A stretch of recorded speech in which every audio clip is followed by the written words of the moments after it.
பார்த்தோம். புரதங்களை தொடர்ந்து பாலிசாக்கரைட்ஸ் இருக்கு. இதுல கூட்டு சர்க்கரை பாலிசாக்கரைடு, கூட்டு சர்க்கரை. இந்த கூட்டு சர்க்கரைன்னு சொல்றோம் இல்லையா, அப்ப இதுக்கு முன்னாடி என்னென்ன வடிவம் இருக்குது அப்படின்னா டைசாக்கரைட்ஸ் இரட்டை சர்க்கரைகள் இருக்கு. அதுக்கு முன்னாடி வந்து மோனோசாக்கரைடு ஒற்றை சர்க்கரைகள்லாம் இருக்கு.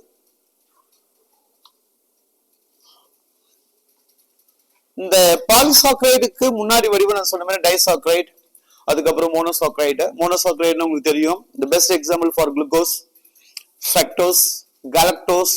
ஸோ இதெல்லாமே வந்து மோனோசாக்கரைடு. இந்த டைசாக்கரைடு வந்து மால்டோஸ், சுக்ரோஸ், லாக்டோஸ், இதெல்லாம் வந்து டைசாக்கரைடு. நமக்கு வந்து சிலபஸ்ல வந்து அதெல்லாம் இல்லை.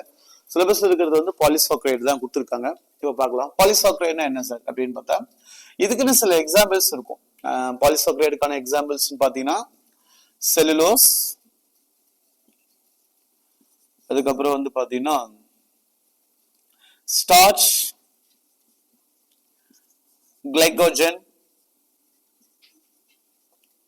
சோ இது வந்து நமக்கு வந்து இம்பார்ட்டன்டான பாலிசாக்கரைடு எக்ஸாம்பிள்ஸா கொடுத்துருக்காங்க. செல்லுலோஸ், ஸ்டார்ச், கிளைகோஜன் ரொம்ப ஃபெமிலியர் டேர்ம்ஸ் இன் பயாலஜி, ரொம்ப அடிக்கடி கேட்போம். அதுல வந்து இந்த செல்லுலோஸ் அப்படின்றது என்ன சார்னா, it is one of the polysaccharide but it contain the monomer glucose compounds. இது வந்து பார்த்தோன்னா ஒரே மாதிரியான குளுக்கோஸுகளை கொண்டிருக்கும். அதாவது ஹோமோ பாலிமர்ஸ் அப்படின்னு சொல்லுவாங்க. Glucose is also called as homopolymer because contain similar glucose molecules. ஒரே மாதிரியான குளுக்கோஸ் மூலக்கூறுகளை பெற்றிருப்பதனால இது ஹோமோ பாலிமர். ஹெட்ரோ பாலிமர்னா வேறுபட்டதுன்னு சொல்லுவாங்க. ஹோமோனா சிமிலர். அப்ப செல்லுலோஸ் வந்து என்னன்னு சொல்றாங்க, homo polymers which contain similar glucose molecules அப்படின்றாங்க. அப்ப செல்லுலோஸ்னா என்ன சார் அப்படின்னு பாத்தீங்கன்னா, நம்ம அடிக்கடி கேட்கிற வார்த்தைகள் தான். செல்லுலோஸ் அப்படின்னு பார்க்கும்போது செல் வால் மேட் அப் ஆஃப் செல்லுலோஸ் அப்படின்னு நம்ம படிச்சிருப்போம். அப்ப பிளான்டோட செல் வால் ஃபார்மேஷனுக்கு அதுதான் உதவுது. செல் வால் formation in plant. தாவர செல்கள்ல செல் சுவர் உருவாக்கத்திற்கு அது உதவும். அப்ப செல் வால் மேட் அப் ஆஃப் செல்லுலோஸ்ன்றதுக்கான காரணம் அதுதான். அது மட்டும் இல்ல, இதுல வந்து பாத்தீங்கன்னா ரொம்ப ஸ்பெஷலிஸ்ட் கெமிக்கல்ஸ் எல்லாம் இருக்கு, ஃபைபரான கெமிக்கல்ஸ் இருக்கும். நீங்க அதை தான் நம்ம என்ன பண்றோம், காட்டன் பருத்தி நாரிழைகள் எல்லாம் தயாரிக்கிறதுக்காக பயன்படுத்துறது தான் இந்த செல்லுலோஸ். செல்லுலோஸ் வந்து ரொம்ப ஃபெமிலியர், வந்து பாத்தீங்கன்னா காட்டனுக்கு உதவுது. அதுக்கப்புறம் வந்து பேப்பர் பல்ப், காகித கூழ்கள் தயாரிக்கிறதுக்கு. அப்ப காகித கூழ் பேப்பர் பல்ப் அலாங் வித் பருத்தி, இது எல்லாமே உருவாக்குற பயன்படக்கூடிய ரசாயன பொருள் தான் செல்லுலோஸ். செல்லுலோஸ் என்பது செல் சுவர் உருவாக்கத்திற்கு பங்கேற்கும், குறிப்பாக தாவர செல்கள்ல காகித குழுக்கள் மற்றும் பருத்திகள் உருவாக்கத்திற்கு பயன்படுது. It's also called as the homopolymer. Starch, a very important and essential compound for plant because it is storage compounds of plants. தாவரங்களுடைய சேமிப்பு பொருள் சொல்லலாம். இது தாவரங்களுடைய சேமிப்பு பொருள் by using photosynthetic reaction. ஒளிச்சேர்க்கையின் மூலமாக தாவரங்கள் வந்து பாத்தீங்கன்னா ஸ்டார்ச்சை வந்து சேமிப்பு பொருளாக வச்சுக்கும். ஸ்டார்ச் வந்து ரொம்ப முக்கியமானது. ஹெலிக்கல் செகண்டரி ஸ்ட்ரக்சர் இதுல என்ன இருக்கு அப்படின்னு கேட்டா, ஹெலிக்கல் செகண்டரி ஸ்ட்ரக்சர் இருக்குன்னு சொல்றாங்க சார், ரொம்ப முக்கியம் இது.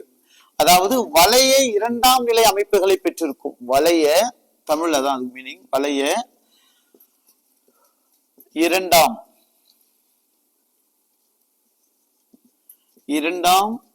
நிலை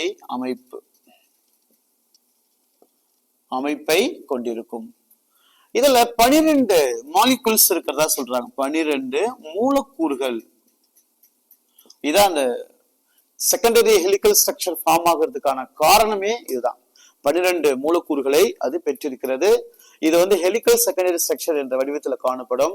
உண்மையிலே ஸ்டார்ச் அப்படின்றது என்னன்னு கேட்டா, நீல நிறத்தில் காணப்படும் சொல்லுவாங்க.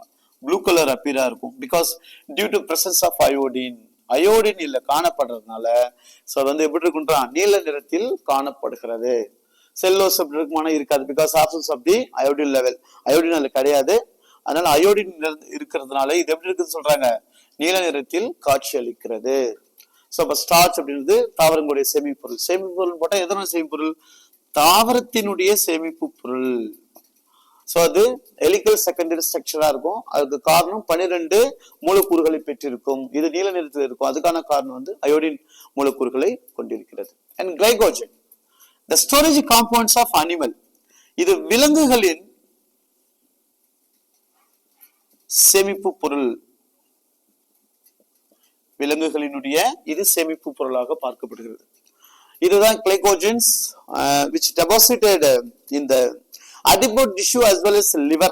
கல்லீரல்களிலும் அடிப்போ திசுக்களிலும் சேமிக்கப்படுகின்ற ஒரு ரசாயன பொருள் தான் கிளைகோஜன்ஸ். சம் கண்டிஷன்ஸ்க்கு அப்புறம் அதை லிபரேட் ஆயிட்டு அது எனர்ஜியா கன்வர்ஷன் பண்ணி கொடுக்கும். இதை நம்ம கிளைகோநியோஜெனிசிஸ் ப்ராசஸ் கூட சொல்லுவோம் இல்லையா? It's metabolism. அப்ப இந்த கிளைகோஜன் விலங்குகளுடைய சேமிப்பு பொருளாக காணப்படுகிறது. கிளைகோஜன்ஸ் வந்து விலங்குகளின் சேமிப்பு பொருள்ன்றதுல எந்த விதமான மாற்று கருத்துக்களுமே கிடையாது. இதுல வந்து கிளைகோஜன்ஸ்ல என்ன சொல்லுவாங்க அப்படின்னா, ரெடக்ஷன் எண்டு, நான் ரெடக்ஷன் எண்டுன்னு 2 முனைகள் இருக்கு. கிளைகோஜன் நீங்க போய் பாத்தீங்க அப்படின்னா ரைட் ஹேண்ட் சைடுல இருக்கிறது லெஃப்ட் ஹேண்ட் சைடு சொல்றோம் இல்லையா? இப்போ வந்து இது வந்து லெஃப்ட்னு வச்சுக்கோங்க. இது left side, LS left side. இது ரைட் சைடு வச்சுக்கோங்களேன். சரியா? அப்படி வச்சுக்கிறேன் நான், உங்களுக்கு புரியுறதுக்காக வச்சிருக்கேன். இப்ப left side end right side end சொல்லும் போது இது ரெடக்டிங் எண்ட், இது நான் ரெடக்டிங் எண்ட்னு சொல்றாங்க. நான் ரெடக்டிங் எண்ட்.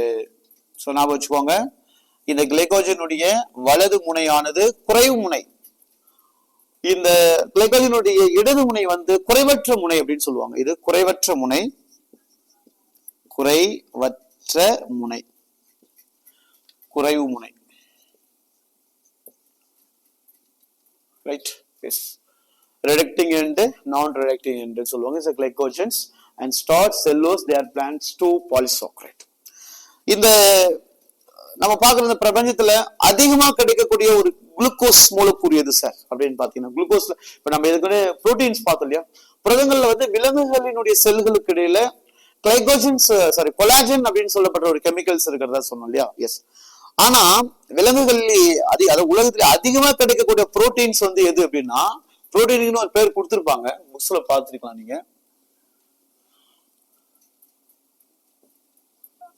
ருபிஸ்கோ அப்படின்னு கொடுத்திருப்பாங்க சார். அது புரோட்டீன்ஸ்க்கு.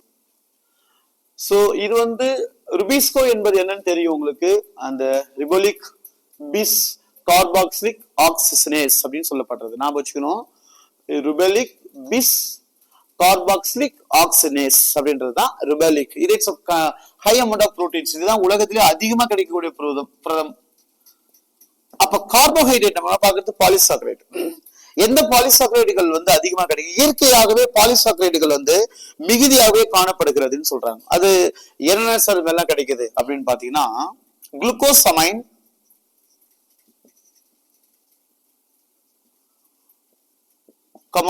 என் அசிட்டைல் காலக்டோசமைன், அசிட்டைல்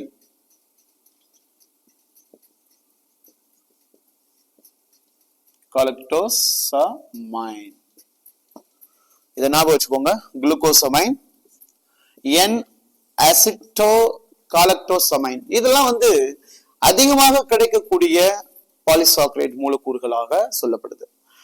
பொதுவாகவே விலங்குகள்ல கூட இது காணப்படுறதா சொல்றாங்க. கைட்டின் விலங்குகள்ல, குறிப்பாக பூச்சினங்கள், பூச்சியோட உடலோட மேல்புறத்துல இருக்கிறது வந்து பாத்தீங்கன்னா கைட்டின் என்ற பொருளால தான் இந்த பூச்சினங்களுடைய உடல் அமைப்புகள் வடிவமைக்கப்பட்டிருக்கும். அந்த கைட்டின் என்பது ஒரு வகையான கூட்டுச்சர்க்கரை. அப்ப இயற்கையில கிடைக்கக்கூடிய அந்த இயற்கையாகவே பாலிசாக்கரைடுகள் நிறைய கிடைக்கும். அதுக்கான எடுத்துக்காட்டுகள் ஒன்று கைட்டின், குளுக்கோசமைன்ஸ், என் அசிட்டல் காலக்டோசமைன் அப்படின்னு சொல்லப்பட்ட ரசாயன பொருட்களை பத்தி கேட்பாங்க. சோ இதுதான் வந்து பாலிசாக்கரைடு. பாலிசாக்கரைடுனா என்ன அப்படின்னா, பல இரட்டை சர்க்கரைகள் ஒன்றோடு ஒன்று சேர்ந்து கூட்டு சர்க்கரைகளாக மாறும். சோ நான் ஏற்கனவே சொன்ன மாதிரி இரட்டை சர்க்கரைகள் அப்படின்றது என்னன்னா, ஃபார்மேஷன் ஆஃப் 2 மோனோசாக்கரைட். 2 மோனோசாக்கரைட் கிடைச்சு ஒரு டைசாக்கரைடா ஃபார்ம் பண்ணும். அது மால்டோஸ், சுக்ரோஸ், லாக்டோஸ் அப்படின்னு சொல்லுவாங்க. அதனோட இன்னொரு வடிவம் தான் மோனோசாக்கரைடு. அது குளுக்கோஸ், அது குளுக்கோஸ்க்கு அப்புறம் ஃப்ராக்டோஸ், ஃப்ராக்டோஸ்க்கு அப்புறம் கேலக்டோஸ் இருக்கும். சோ நமக்கு வந்து ஸ்ட்ரைட்டாவே பாலிசாக்கரைட் இருக்கிறதுனால எக்ஸாம்பிள் வந்து செல்லுலோஸ், ஸ்டார்ச், கிளைகோஜன். ஸோ அதுக்கான டீட்டெயில்ஸ் எல்லாம் கொடுத்துருக்கேன், நோட் பண்ணிக்கோங்க. இப்படிதான் கொஸ்டின் சொல்ல வரும். ஸோ அதிகமாக கிடைக்கக்கூடிய கார்போஹைட்ரேட் மூலக்கூறுகள்னு கேட்டாங்கன்னா குளுக்கோசமைன்ஸ், என் அசிட்டோ கலக்டோசமைன் அப்படின்னு போடுங்க. பூச்சிகளில் காணப்படுகின்ற, அதாவது கணுக்காலிகள் சொல்லுவாங்க, ஆர்த்ரோபோட்ஸ், இந்த கணுக்காலியில காணப்படுகின்ற இந்த பாலிசாக்கரைடுக்கு பேர் வந்து கைட்டின். ஓகே.